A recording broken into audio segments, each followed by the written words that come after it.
Good to get started again. Okay, so Clifford talked about some very interesting things, and I kind of picked up three words from there.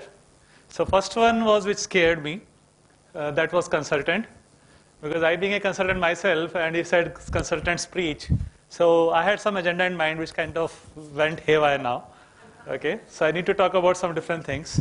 The other two things that I picked up was career and transformation, right? We're going to talk about precisely those two things now. I'll pick up a cue from where Clifford left, and then we're going to take it from there. Okay? So some of you already know me. And for those of you I don't, so I've been working into coaching and consulting for about 10 years now. Okay? Work with different organizations across the globe.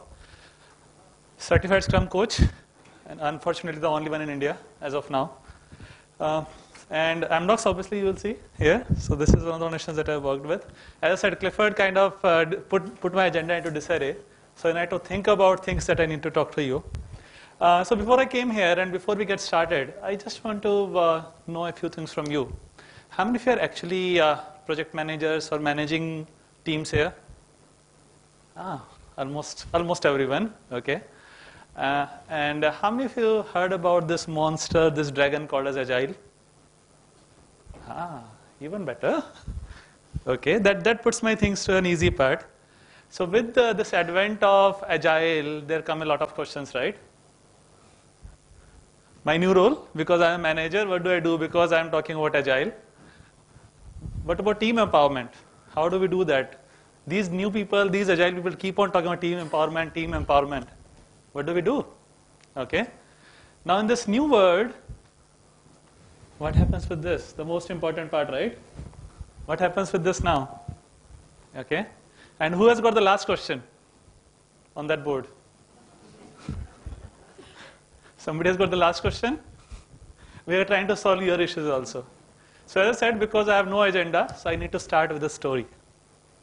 Okay. Now this tale is actually, some of you will identify, because this is a tale about three project managers. Okay, three managers. So they were happily living in their work life. Day after day, they marshaled their troops, delivered projects happily. Everything was fine. Okay? Everything was hunky-dory.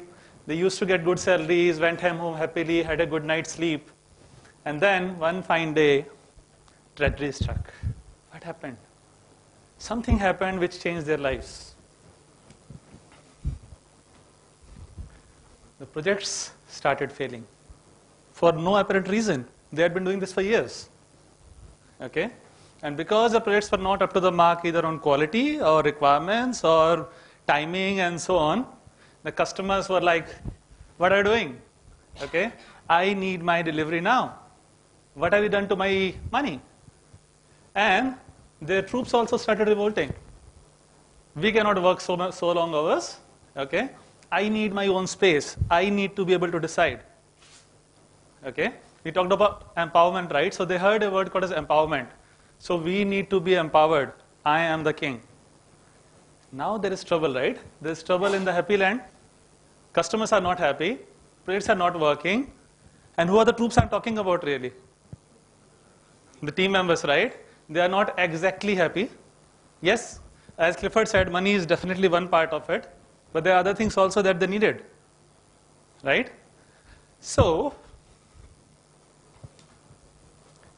there was even worse things to come. Okay? So there was an ugly monster which was discovered in the town. It was called as Agile. So what does Agile really mean? What does it bring to the table? Okay? So all the three managers, as I said, now they saw this monster differently. Okay? So let's talk about manager number one, because they had to decide. It was their career, right? Their career was at stake, so they had to decide, what do I do? Okay, because this Agile monster is in the town. Our first manager, he tried to think about it, he tried to fight it. No longer he was allowed in the meetings. Okay, now you cannot be a part of the meetings because we are Agile. Okay. Some people are smiling already. Hope you're not facing this. Okay. So obviously, as a project manager, as a manager, he felt ill and miserable. No, this is a world that I cannot survive in. So finally, I pack my bags and I move to a different world. Okay, where I could be a developer, I could be into some other field, but I am not fit for this role. Bad state, right? Sorry state. Or sorry end to the story. Now we had the adventurous second one. He thought, rather than this monster killing me, let me kill the monster itself. So what did he do? Okay. So he started finding out ways to kill this monster. He said, no, agile is not good for you. Don't do this. This is going to create more trouble for you. You're going to get more work. Okay. So he was still a part of the meetings, but then he was still controlling the meetings. Okay. He was still saying agile is not good for us. Let's not do it. Okay. It is not going to work for us. So slowly, they started hating it. And ultimately, they went back to their own nice ways and they killed this agile monster. Happy state, right? Obviously, I saved my job, I'm very happy. They're still not happy? Okay. So let's look at what happened to the third manager. Okay. So this guy found, no, this doesn't seem like a monster. This seems to be a friend, which I can use. Okay. So this guy learned the virtues of delegation, how to be a hands-off manager. Now, what is this jargon about hands-off manager? When you are a manager, you need to dirty your hands and your socks and everything, right? You have to be with the team in the problems. And you are saying sit out. You cannot be with the team. So what is this hands-off manager? We'll discover shortly, obviously. The decisions were being done by the team. And this guy transformed himself. So I'm again stealing one word from Clifford, which is transform. So he transformed as a mentor, as a guide, as a buddy for the team. Okay. So what happened because of this change, this transformation that our manager went through? The team was even more happy. Okay. They started respecting the manager even more. So not only that, they used his experience, they used his problem-solving skills to gain even better productivity. Okay? So those were the stories of 3 managers. So there is a question for all of the managers and people who know about this agile monster. Which one are you with? Which is the manager that you align with? So which manager resides in you? First, second, or third? I see some very low voices. Really? We'll discover this. First of all, I want to discover this. Right? Obviously, you align with the third one now. So let me ask this next question. So are we successful in really becoming the third manager?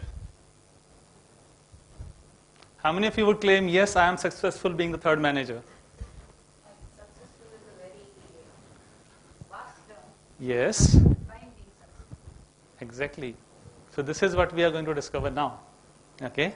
Now to define what successful means, I need to revisit the things a bit and talk about agile philosophy. So let's ask some of my friends here what agile means for you. All of you know agile, right? Most of you know agile. How many of you don't know anything about agile?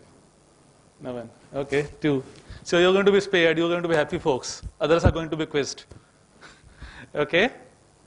So let's learn from here. What does agile mean to you? Quickly. Sorry. What does agile mean to you? The process of reiterate. Okay. Doing something iteratively again and again with the Bhumi and Vidya. I always get confused. In long years I've met them. Okay. Bhumi? Agile to me is meant to the hands-on manager, as we said, Mm-hmm. be aware and give team the full opportunity Okay. to do what they want to. Mm-hmm. Actually, let them fail. If Let they them fail. Okay, interesting. Okay. Please take this Willard. She's saying let the teams fail. We're going to learn how. Okay. More things about agile. Someone from this table? What does agile mean to you? Yes, perfect, perfect. So let's quickly spend 5 minutes revisiting the agile philosophy and let's see whether our thoughts align. So agile philosophy started by a declaration in 2001, as we all know, called the Agile Manifesto. And they said about 4 key manifesto, 4 key principles. The authors of that manifesto talked about 4 things. People matter more over processes. Okay? Yes, processes should be there. We are not saying deny that you should not have processes. But in the end, who matters is the people that you are working with. So in fact, in a lot of my teams, we kind of push them to stop calling them resources. We happily call them resources, right? Even the HR word itself says human resources. But we are not talking about inanimate things. We are talking about people in blood and flesh who have emotions, who are affected by their environment, right? And who behave unpredictably. So this is what I was talking to Rahul also during the first tea break. And going by the philosophies that we hear now, okay, within a few years, the things which are repetitive will be definitely taken over by the machines, by the computers. But the machines which are unpredictable, the machines which go by the emotions, who are those machines? Us, right? They will still be needed, there will still be people needed to work with them, manage them, correct? That part cannot be taken away. And that's why it is important for a project, for a company to succeed, that you focus on individuals, you focus on people, rather than the processes. Yes, processes are important, they will stay, we are not saying them. But to succeed, invest in your people. Invest on how they interact with each other. Like the Infosys has done a very good part that Clifford mentioned. Investing in people, how they interact with their clients, how they interact with the larger world. The project Communique that he talked about. Okay, building that culture where people are comfortable, talking to each other, communicating and communicating correctly. Okay, so this is the first manifesto. Second one, we all know, so this is software, but I just transformed it to working product. When you bring any gadget home, any damn gadget home, how do you get started with it? It's a mobile phone or refrigerator or anything. How do you get started with it? You open this thing which shouts, read me, right? Go through end to end the manual and then only you get your project started, right? No? Oh, that's interesting. Who said no? You said no, right? Okay. Then what do? You start exploring. Okay. Only if I have a problem I read. And those companies are investing so much $1 million into paper and wasting that paper, right? So what do? I'm coming back to that part. I know where you are coming from, Bhumi, so I'm going to that part. Okay. You should use your kids' bicycle. They come in a box, but you cannot prepare them without reading the reading. Absolutely. So DIY kits and IKEA is coming to India, so definitely those will be useful. Okay. But what we talk about still, we do not say documentation is not required. What we talk about is comprehensive documentation. That's where the glitch about or the myth about Agile is. Agile says no documentation. No, it is incorrect. You still need to have a plan, you still need to have documentation as little as possible or just in time. So this is the second focus of the Agile Manifesto. Quickly we're going to third. This is we all know, and we have been saying this thing, we exist. That means we exist in business because of our customers. If your customers are not happy, you might as well be soon out of business. Do we agree? Right?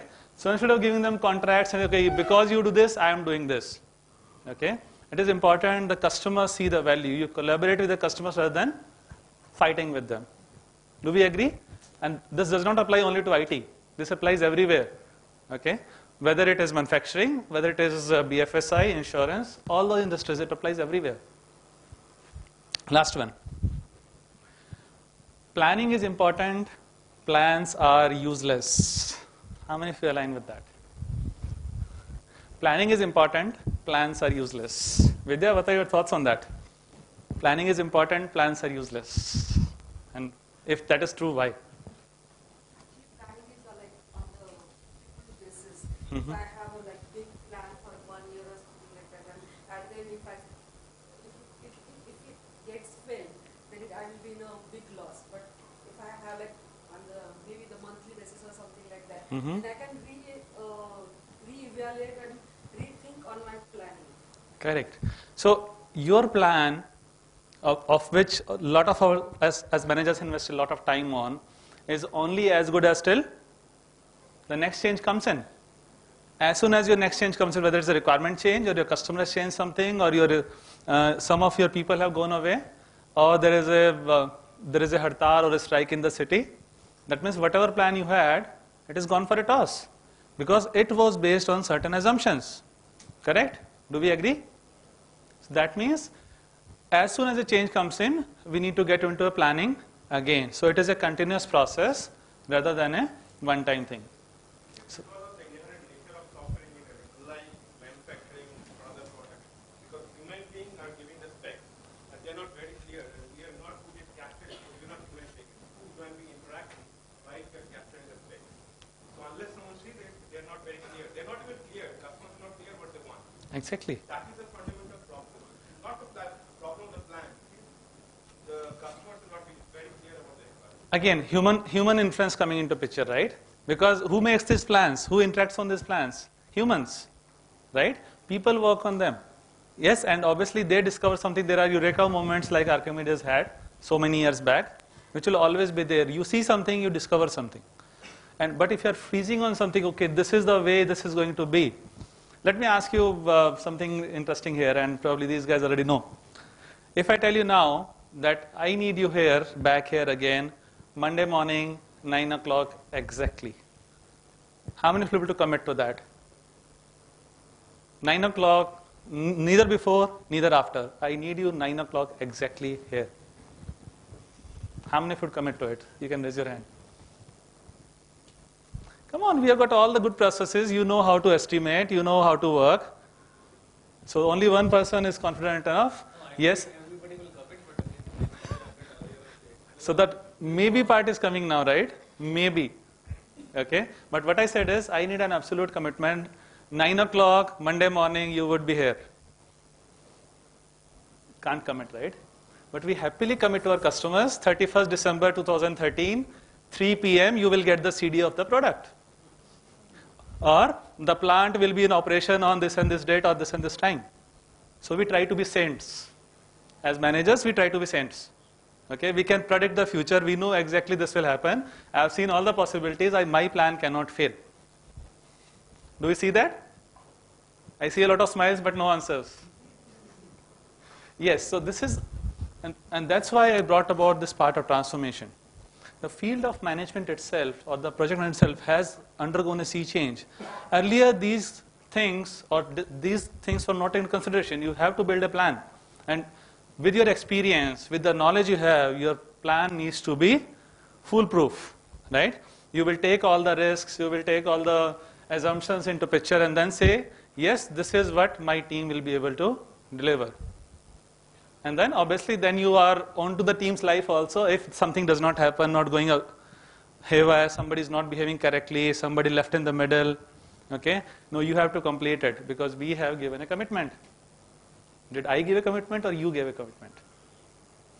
Okay? So, as managers, we need to bring about this change to the way we work. Correct? And that's why, what are the things that we need to do now in this new world? So I'm not going to go through this agile principles, though it was a part of it and we are short on time. So if you go to agilemanifesto.org/principles, you'll be able to find all these because this come from the Agile Manifesto. Okay?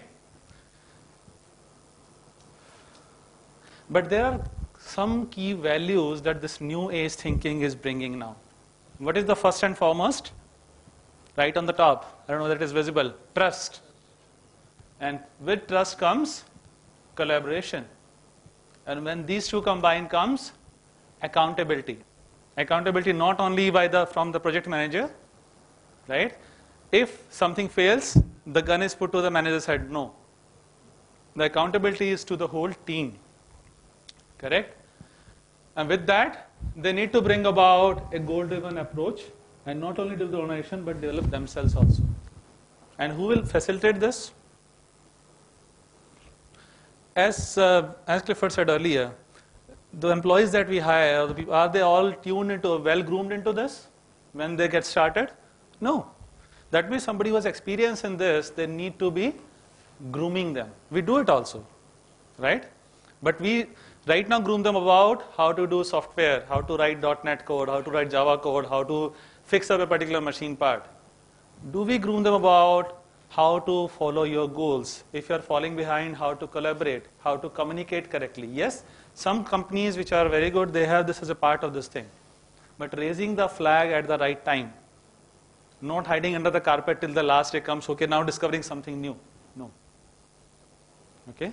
These are the new things that we need to talk about, and that means our role as a manager also needs to change. Okay? So with this, all of you would agree that we need a new version of a manager? Okay? So because I have a software background, so I call it Manager 2.0. You can call it something else also, so it is absolutely okay. Again, so let's try to create this new manager version. Okay? All of you ready to create a new avatar of yours? Good. So this is a small exercise for all of you for each table. Okay? Now, whether you're into IT or not into IT or any other field, you would know what are the typical roles and responsibilities of a manager. Do we agree? So as a team, write down about 10 of those. What are the typical responsibilities of a manager? Whether you belong to IT, non-IT does not matter, because typically the responsibilities are the same. Okay? So as a team, discuss together and write down about 10 responsibilities or 10 things that the manager has to do. Not in the new word. Okay? Version 1.0. So we are still talking about version 1.0. We have got precisely 5 minutes.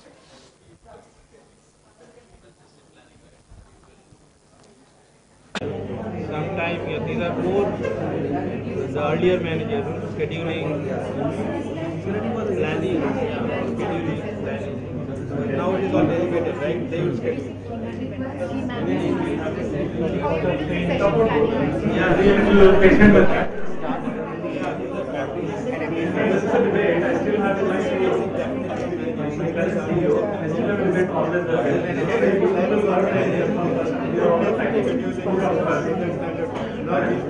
all project that we have taken. Okay. Come, but it does not mean we always give them a place in the house to sit. Welcoming does not mean please come and sit. Okay, now this is one of the changes that you need to bring. We talked about continuous delivery of products. Exactly. Now this is a very interesting point. Let's say there is a new requirement or new thing your customer has come up with. Okay, he says I need it now, for whatever reasons. Okay, but because you are the expert, you are the engineer, you are working on that product, you are working on that particular division, you know that if we bring about this new requirement now, it is going to change the rhythm of the whole team. It can impact the work that the team is doing now, and we may not get the benefits that are being perceived. As a customer, as a business person, I don't know about those things. You are the expert. So yes, we still listen to them. Yes, okay, this is what you need. And then we decide whether it is feasible to do it now or we can postpone it. So welcoming means we are still listening to them. We're still trying to understand, okay, what this new requirement, new thing is all about. But whether I do it now or I do it after 2 weeks or I do after 2 months, that is something as an experts we should guide our customers. That this will add more value if you do it 2 months from now rather than impacting how the team is doing work now. So that's why I said welcoming is different than giving a place to sit in. Not always do you do that. But there are times when you have something that day one critical. You know that you cannot accommodate it, but you have no way to say no. Exactly. And that's why I refer to that movie Atithi Devo Bhava. Right? Sometimes things are beyond your control. You cannot do it. Correct? So what do? Go back to the last manifesto. Rewind back. How many people are awake? What was the last manifesto? What was the last manifesto? No. Yes. And I used one phrase. Planning is important. Plans are useless. That's precisely what I said. Right? If a new change comes in, you need to revisit whatever you had thought about. You thought we'll do it in 5 months. Now this critical thing has come up. That means you are bound to go back to the team with your manager or your requirement owner. What do we do now? Let's discuss again. That's what is important. You cannot be sticking to your plan. And it applies everywhere. Okay? Another important part, business people and developers work together daily throughout the project. So that means the conduit that used to be there, okay, I have got a manager with me, manager is a director, director consults the sales team goes to someone else and talks to the customer, that pipeline is gone. It is being advised now by using agile principles that as much as possible expose the team directly to the clients so that they learn it firsthand. Remember the word Chinese whispers? How many of you know about Chinese whispers? Okay, Mahesh raises his hand. Yes, I know it, definitely. So what is Chinese whispers, Mahesh?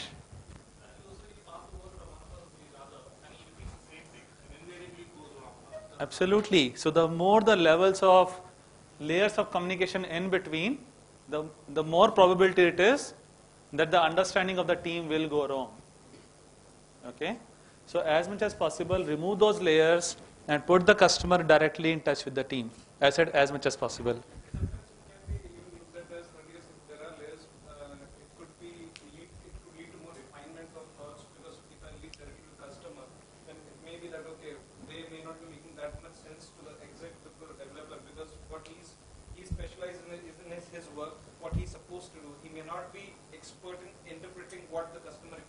Exactly, exactly. And so I'm going to come back to one of the principles later on. Okay. So the idea is, yes, there will be people who have certain skills like business analyst and so on who have got that tact more. Yes, I can interpret customers' requirements better. And there are people who are hardcore techies who are down there, okay, I only know how to write a for loop or whatever. They don't think about anything else. But the idea is, when I talk about a team, I'm not talking about 6 developers sitting together. I'm also talking about, let's say, business analyst. I'm also talking about even a manager being there from his experience, trying to think through this together. It is not one person who is listening. It's the whole team which is listening. So yes, who is the expert in interpreting requirements, they still do their job. Okay? People who are there, they are trying to find out, who are not as business experts, they are to understand, okay, what does it mean for me in terms of changing things on the ground. Okay? The idea is, instead of trickling it down one by one, the whole thing comes together. Okay? Good. Face-to-face conversation as much as possible. We talked about Chinese whispers. So as much as possible, have a face-to-face information exchange with team and within the team. Okay? I'm not going to few of them because this will take at least 1 hour more, so I'm not going to go through all of those. But if you would see, there are few key things which are coming out, which I would going to explain next. First is continuous iterative delivery that we talked about of work. The work needs to be continuously integrated. So if there are 6 teams working together, they need to be constantly collaborating with each other. This is a question that you asked. Okay? What do we mean by cross-functional? They need to have all those skills in a single team where they can deliver the complete work. Whether it's a business analyst you need, whether it's a tools operator you need, whether it's a QA engineer or test engineer you need, all these skills need to be contained within one team. Okay? Yes, very important. Team is self-managed. And this is where the most threat to our career comes from, because it is interpreted wrongly. Okay? Yes, team has to self-manage. They have to take decisions on their own, and this is what we need to equip them with. Obviously, with those value, accountability, sense of urgency that we talked about, and so on. Okay? And can this be built in a day? Can I hire 6 people who are absolutely working around to those? No. Right? So you need to build these teams. And who will help in building these teams? You guys, absolutely. So again, as you see, the role is being changing just from being a taskmaster to more of a mentor. Okay, thinking about or increasing that cloud of thought or cloud of responsibility even more. Customer collaboration we talked about. So it is no longer, okay, customer is sitting 1,000 miles away or 5,000 miles away and you are sitting here. You need to have a continuous exchange of information. So I don't get invisible with customers' money and requirements and then appear after 6 months. Every 2 weeks, every 4 weeks, as the case might be, I need to go back to the customer. This is what is the status now. Do we do this in manufacturing? Let's say if you have got a big order. Do we do it in BFSI? Let's ask Rahul, the best person to ask here. Is customer interaction important when you are talking about your field? Absolutely right. You cannot even go ahead without doing anything else. You cannot say, okay, please give me your investment and we'll tell you after 6 months where your investment has grown. Can you do that? Customers will kill you, right? Where is my money? So absolutely. So the customer collaboration is absolutely important. Just that when we turn into IT industry and other industry, we forget about these basic things. That's the other part. Okay. Visibility is absolutely a must because now there is not a single person whose sleeps are going to be disturbed every 12 o'clock in the night by a call from the customer, what happened to my project? So he needs to be able to answer the queries. That means he also needs visibility from the team. This is what we are doing at any point of time. Okay? So it's the responsibility of the team to create that visibility. So that means now I come to the second part of the little exercise we are doing. You have written down 10 responsibilities or about 10 things that the manager used to do, right? Now let's do a little thing.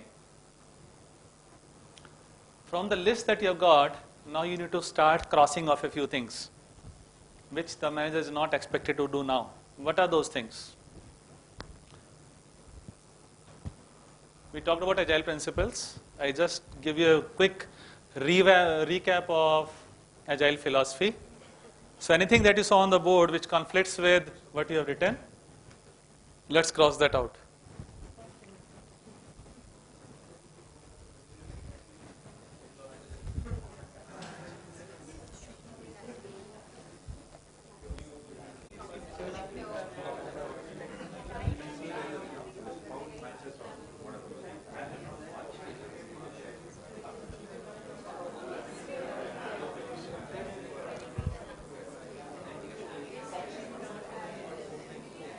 Thirty more seconds.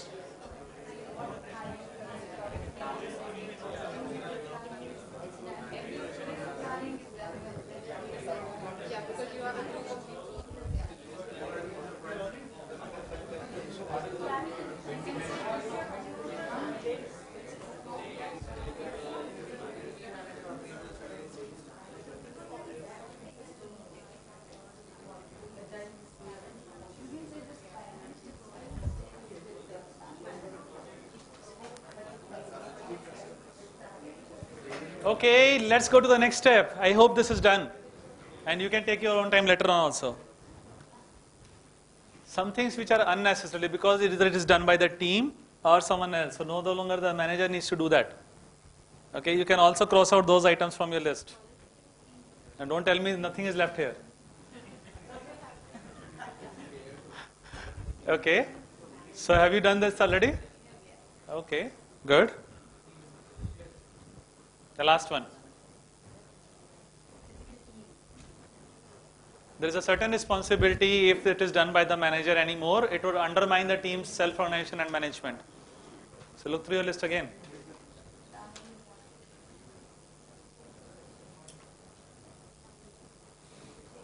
All done? Can we go ahead? Good. So I created a little list myself of all the responsibilities that manager 1.0 had. So this is that list. Task assignments, tracking, commitments on behalf of the team, being the sends. Okay. Convincing that commitments are doable. Monitor team's progress, weekly updates, recruitment, hiring and firing.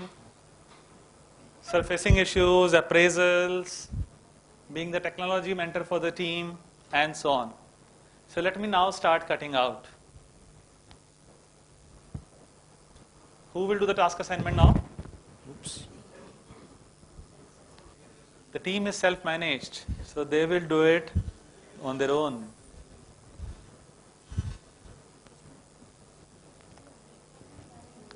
Team is self-organized. Who will do the tracking? They should do their own. Okay. Who makes the commitments?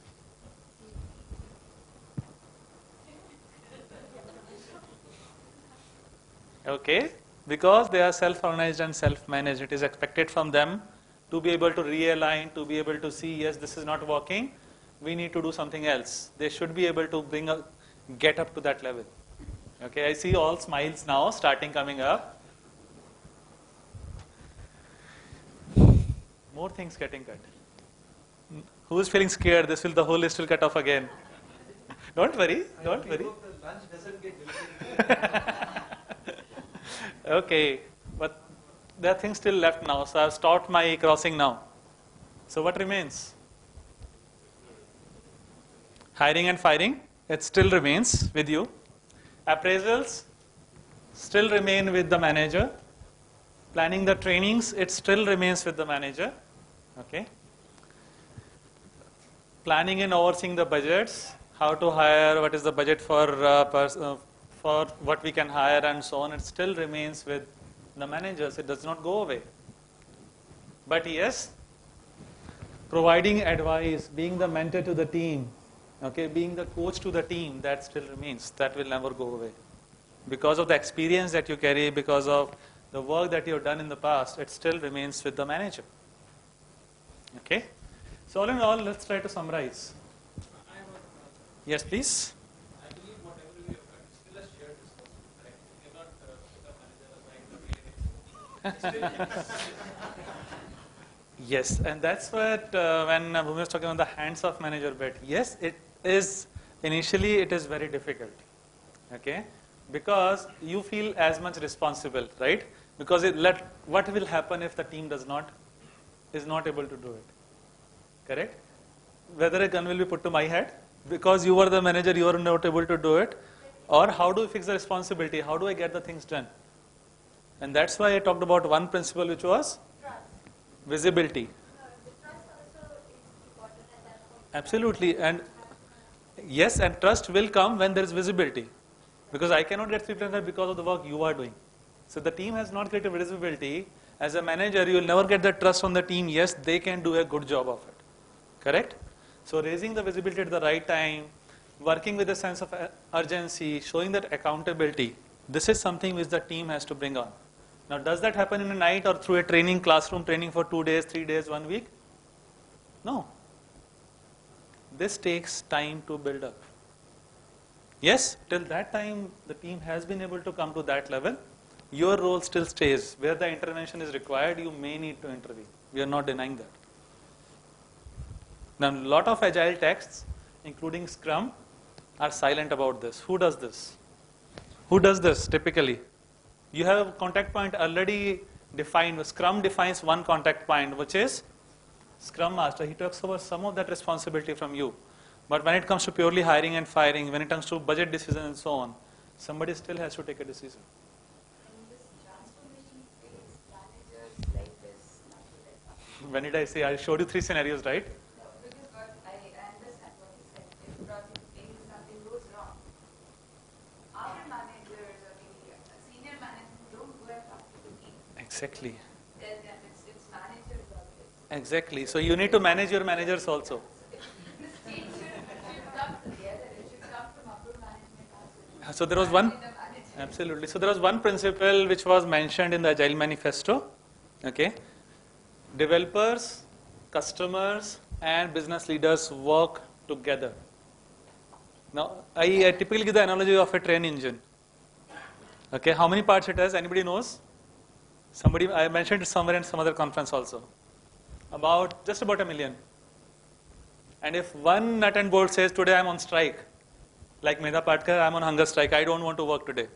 What will happen to the train? Worst case, it can derail, right? Simple case, you might hear some noises or something else. So that means this whole engine has to work together. If some part of this is not working together, obviously you are bound to have issues. But then, because you are working as a team, you should be able to find ways to overcome this. And that's why it is very important that it is not project managed life, it gets miserable. The responsibility is shared. So you need to working as a mentor, as a coach with the team. They need to understand your issue and you need to understand their issues. If you say, okay, there is a wall in between, I enter the door and then I get in, I get out, no. Then this model is not going to succeed. Okay? So as I said, as a manager, you need to enforce and protect the boundaries. Both the limits that you cannot cross and the limits which others cannot cross, which includes the team, which includes the manager of managers and so on. And as Indians, typically, we find it very difficult to do that. Right? How many of you say, okay, your boss comes or your boss's boss comes, we have to do this today? What will you say? What will typically people say? हो जाएगा, try करेंगे. Okay? Maybe we'll do it. And what do the Israelis and our states guys understand from this? They will do it. And what happens at the end of the project? But you said you will do it. We never said we will do it. We said maybe we will try. Okay? So it is very difficult to say no. Can you say no? See, I can't even hear it. So let's try to practice this. When I say 3, all of us will say together. You can say no, your BP increases. You have to So and that's why this is one trait we Indians have to really practice. So let's practice this. When I say 1, 2, 3, you need to repeat this word. 1, 2, 3. No. Louder. 1, 2, 3. No. Yes, that's the way it has to be. But then you have to have a reason behind it. So that I'm definitely taking. Okay? But as a manager, you would need to have certain chances where you would have to say no. The team cannot do it. Okay? Mr. US Post. At the same time, you need to encourage commitment. That mentorship needs to be there. Yes, the team is getting all this freedom, but they need to show this commitment, build that trust as you mentioned, show that visibility. So that mentorship comes from this team sitting here. So he's no longer a manager. He is a coach. Okay, and that's why they are stealing my bread and butter also. In fact, some of the guys in Amdocs, they have already changed their titles to team coach. Okay? Good. So he is also responsible for providing feedback to the team. Feedback is not typically end of the project, end of the cycle or appraisal cycle anymore. Adobe Systems, what have they done? What has Adobe done? They have done away with their annual appraisals. So when does that feedback session happen for them? Every month, every quarter. So they don't rely on, okay, once in a year feedback. They are having quarterly, monthly feedbacks. So be with the team, provide them a continuous feedback. So the manager, will he be ringmaster anymore? Okay, so what will he be?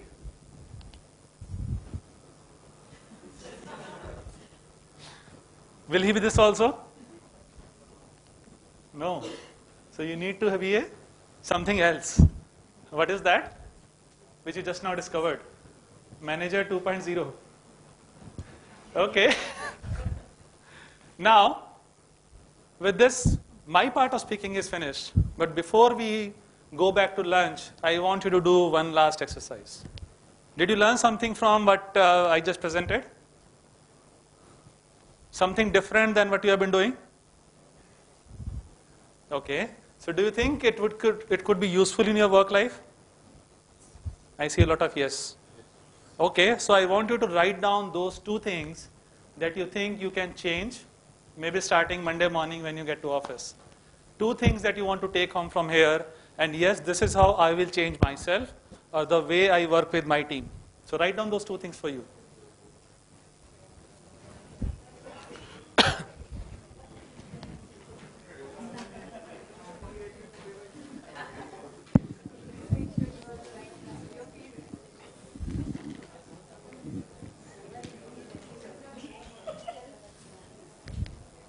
You're not doing those two things?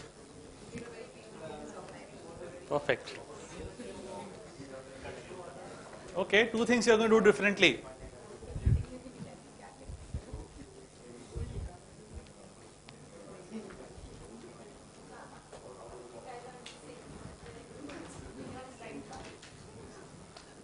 Okay. Somebody wants to share their thoughts or nobody wants to share their thoughts? Get out of this room, we need lunch.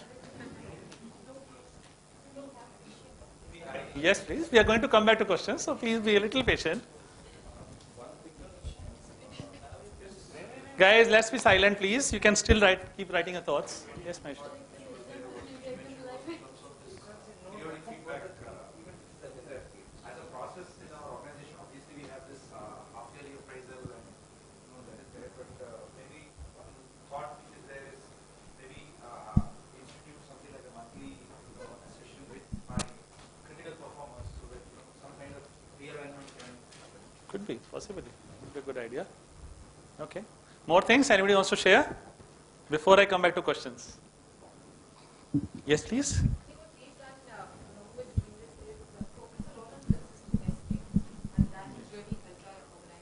Absolutely. So yeah, throughout the hierarchy, throughout the organization, the message on or the things that you want the teams to do, that your employees should do, should be consistent. This is we as an organization are. So maybe, in fact, I advise a lot of organizations.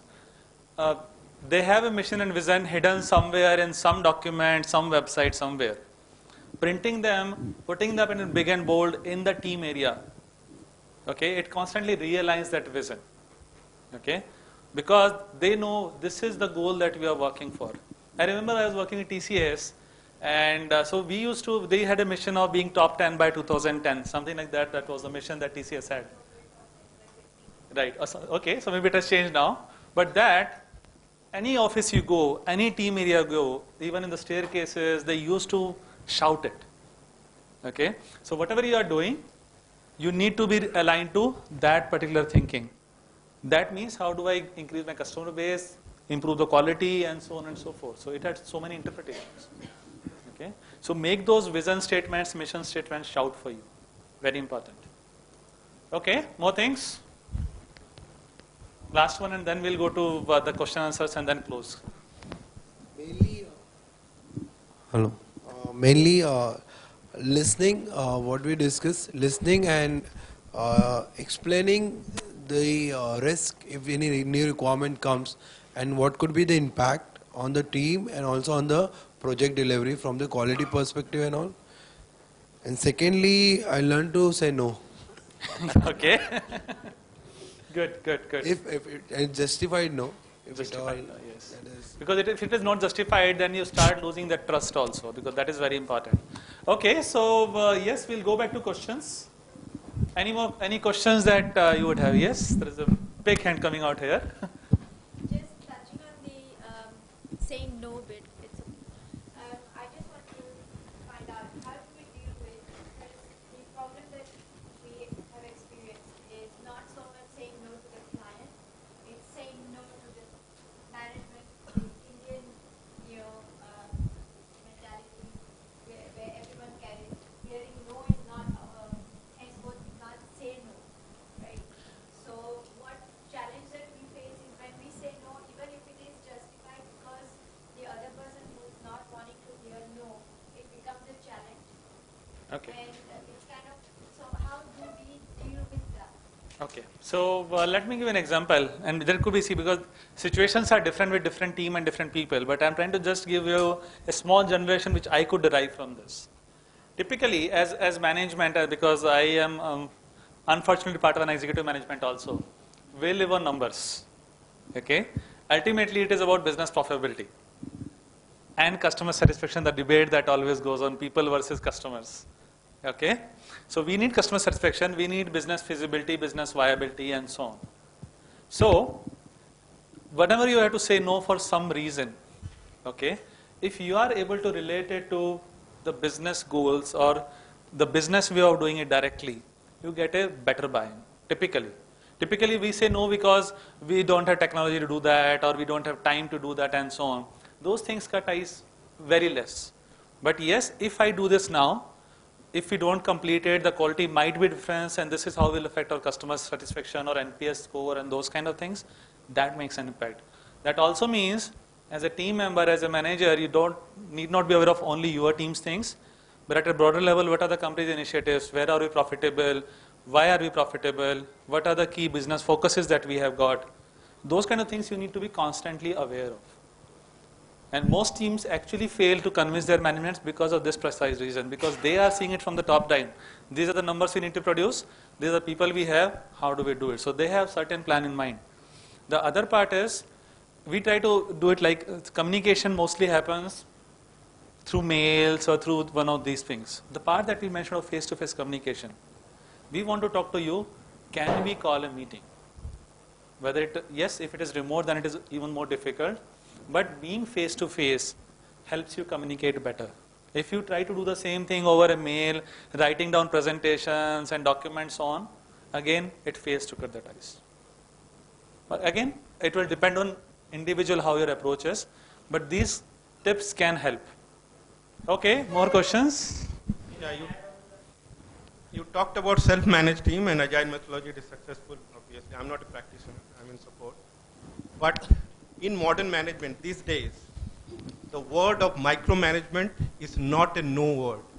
It is still papers are being written on micromanagement. There are blogs, if you go to Google, people are talking about micromanagement.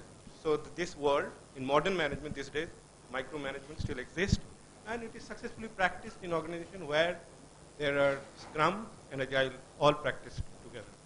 I'm not denying that theory, neither I will be, but because as I say it again and again with a lot of things also, any new methodology, any new thinking that you bring into picture, okay, and this has been true for all the management theories, whether it is Agile or whether it is something else, they stand on certain home grounds, right? In these situations you apply, you get the maximum benefit. If this is the inputs you provide, you get the maximum benefits out of that theory. Then there are certain areas where that theory will not work at all, whatever you try. NASA missions, for example, they are very, very time critical. And there, if you don't manage strictly and if you don't micromanage, can you really achieve things? Maybe you are at a very high risk. Okay? Yes, so every theory has its home ground. So I'm not denying that, yes, whether this is good or this is bad, micromanaging is totally bad and so on. Absolutely no. That's not the part. The idea is, and that's why Agile, I don't call it a process. I call it a philosophy. Understand where that philosophy applies. What are the best benefits you can take from it, and then use those practices. We say, okay, we are using Agile. I am doing a daily stand-up. I am Agile. I am doing a sprint planning. I am Agile. No. That does not make you Agile. Following the philosophy can make you Agile. Yes. So don't apply blindly. Apply it with a mind and a heart both in place. Then, yes, you have better chances of success. Okay? More questions? Tushar, you had something to say and add to what was said? Yeah, actually, to her question, like how to say no, this is what I usually give as an example. For example, we both are flying from Delhi to Mumbai in a flight, and flight is delayed for whatever damn reason. Yeah, do I need to communicate it to you, or you need to ask me for it? No, we both know it. Everyone on the plane knows it. Now that's the place, or that's the environment where you need to reach with your customers and with your managers and with your team, that we are all flying in it together. In that situation, neither the manager will ask you to do something which you will say no, or neither you will be in a situation where you will have to say no. Am I making sense? So, and that is what is the point of Agile and the principles that he was talking about, trust and visibility. When you are going and flying in it together, the entire trust is there, the entire visibility is there, you are absolutely transparent. And that's what you need to, look out for or aim that's for. The right analogy, because the engine analogy I also gave you, it's the same thing. We are all in it together. Even if one part of this is not working, it is not going to work for you. So you need to bring everybody on the same table. This is the expectations. This is what we are doing. This is what you can expect as an output, maybe short term, long term. Bringing out challenges. This is very essential. Okay. This table had a question you want to ask now?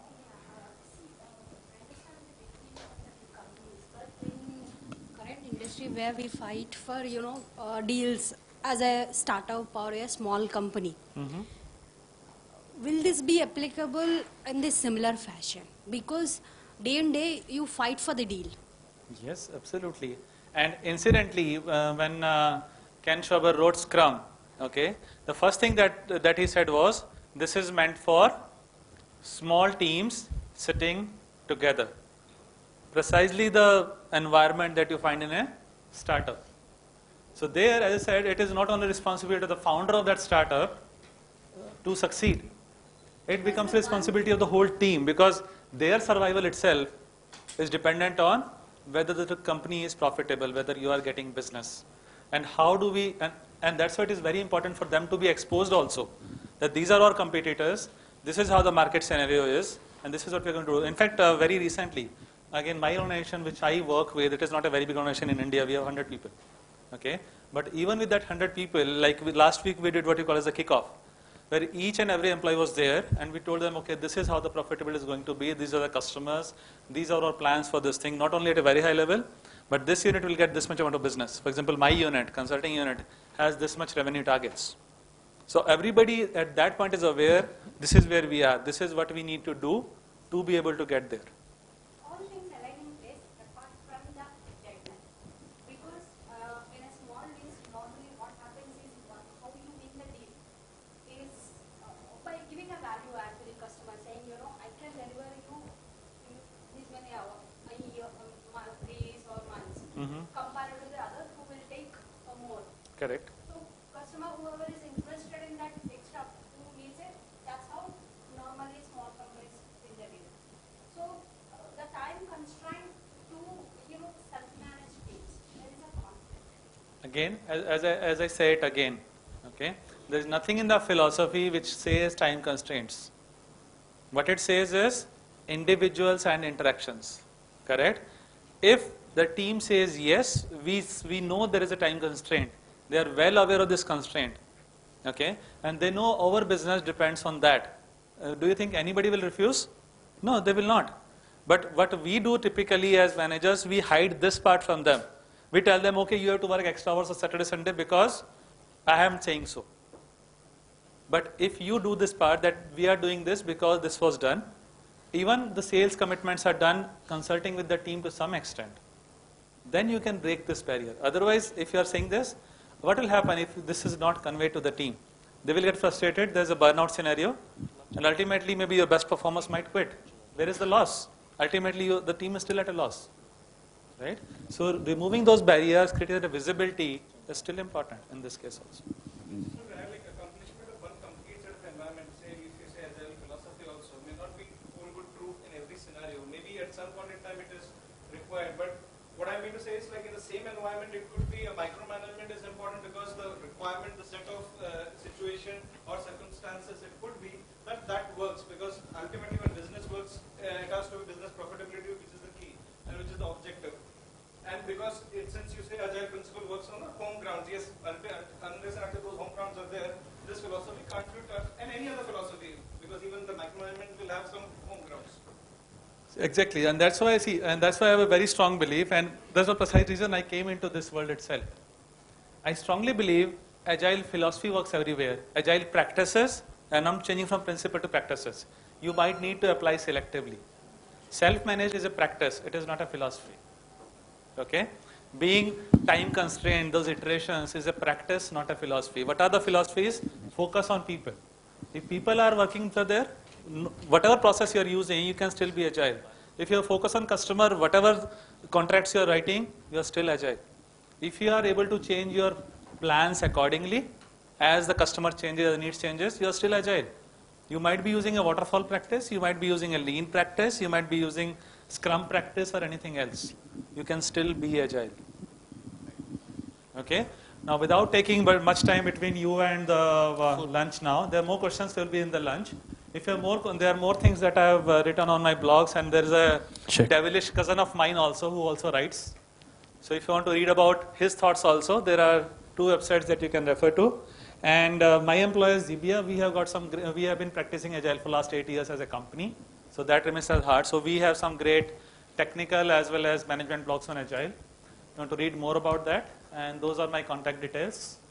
So with this, I say sayonara, and any more questions, we will take this to lunch, and you have my mail ID, Skype ID, please feel free to reach to me. Okay? No more between the lunch and apart from Mahesh. Thank you.